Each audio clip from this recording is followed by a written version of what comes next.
na kung kasaan kaibigan din po ni former Senator Miriam Defensor Santiago, na pag halimbawa ma-dismiss ang impeachment case laban po kay former Chief Justice Corona, the Ombudsman can file another case. Okay? Pwede. So ito ang mangyayari ngayon sa kaso ni Sara Duterte. Dinismiss or dineclared ng Korte Suprema na unconstitutional ang fourth impeachment complaint. But it doesn't mean pinakialaman ng Korte Suprema ang form and substance. So therefore, the second impeachment can be filed.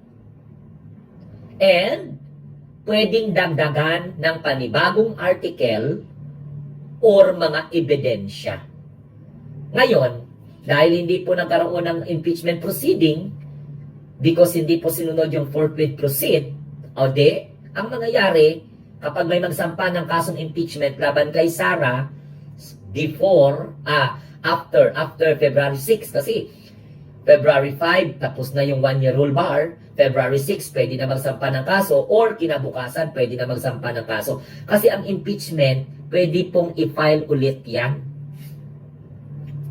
Pwede pong i-file yan ng House of Representatives. Because hindi pinakialaman ng Korte Suprema, kaya nga ako, hindi ko ginayaw-yaw ang Korte Suprema. Ang akin lang is, base din sa mga nakikita natin at mga napupost ng mga may mga alam kaysa sa atin, na para pong nagkaroon po ng tinatawag na overreach, okay, ang Korte Suprema sa kanilang desisyon. Parang over ba, naglabis. Oo, parang nagmalabis ang Korte Suprema sa kanilang pagdidesisyon to declare the impeachment of Sara Duterte is unconstitutional. Meron ding mga nagsasabi, even though the framer of the Constitution said that, ano tawag nito, aside from overreach, meron pang tinatawag na tyranny of judicial tyranny. Yan ang mga sinasabi ng mga iba po ng mga legal luminaries natin. And others say, and at the same time, one of them is of course the framer of the Constitution. Hindi naintindihan to ng mga Duterte diehard supporters. Kaya nga nagbunyi ang mga animal nila. Sa bagay, gusto man nila magpakasaya, edi bahala sila dyan. Nasa sa kanila na po yan. Okay. Now, ito po mga kabunting tinig. Pwede pong magsampa ng impeachment ulit kay Sara Duterte. Kasi hindi po pinakialaman ang form and substance. The Supreme Court ruled based on the 1-year rule bar. O kasi kapag nilabag mo ang 1-year rule bar, pwedeng i-declare as unconstitutional. So, I highly respect, of course, the decision of the Supreme Court kahit may disagreement pa ako dyan. Kasi nga, syempre, who am I? Diba? Pero, ang taong bayan makapagsasabi na parang niloloko ang tao. Kaya nga po, si Senate President Tito Soto and of course, other legislator po natin are okay na baguhin ang ating konstitusyon.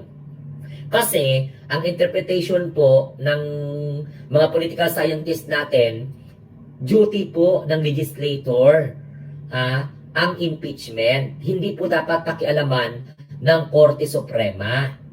So dapat baguhin na yung Constitution na when it comes to sa usapin ng impeachment, hindi po dapat makialam ang Korte Suprema. Kasi unang-una, may impeachment rule. Pangalawa, sa Constitution, wala po rule ang Korte Suprema sa impeachment. Ewan ko lang, I am not a lawyer by profession. Okay? I am not a lawyer by profession, but sa pagkakaintindi ko, ang pagdetermine ng form and substance, ang mag-iimbestiga ang House of Representatives.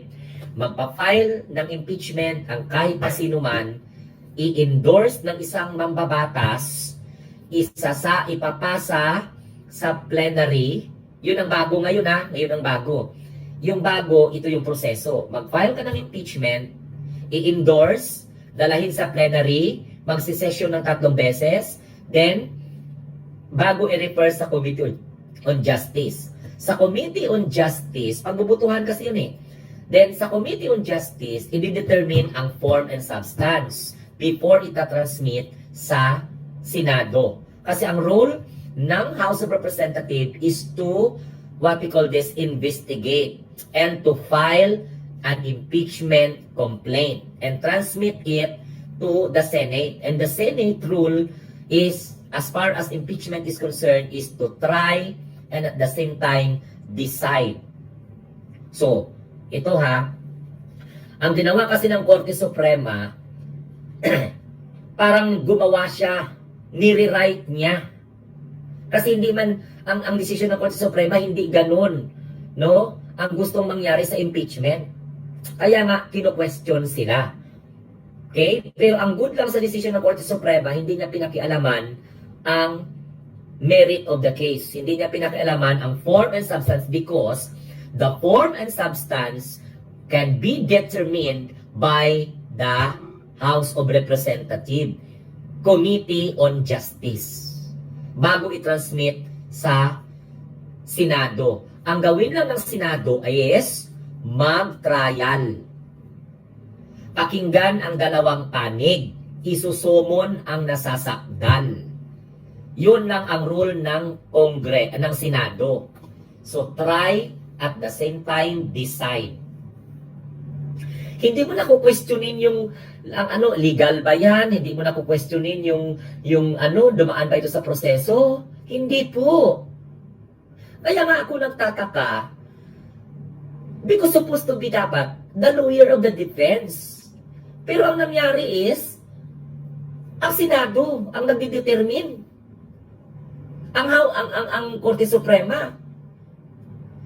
Nagkataon na ang role ng House of Representatives is to investigate and at the same time, to file. So, hayaan mo ang defense, ipagtanggol ang kanilang mga ebidensya and discredit the evidence to be presented. Because as far as impeachment is concerned, hindi lang Senado ang magde-decide. The judges are also the Filipino people.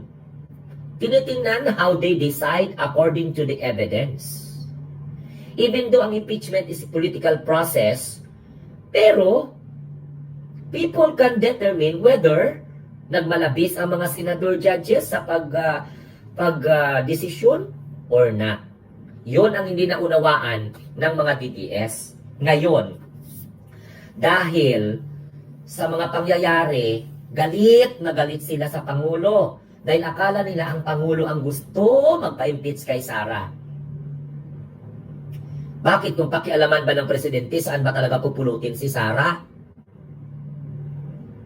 Diba? Kaya nga oposisyon kayo kasi wala kayong bilang.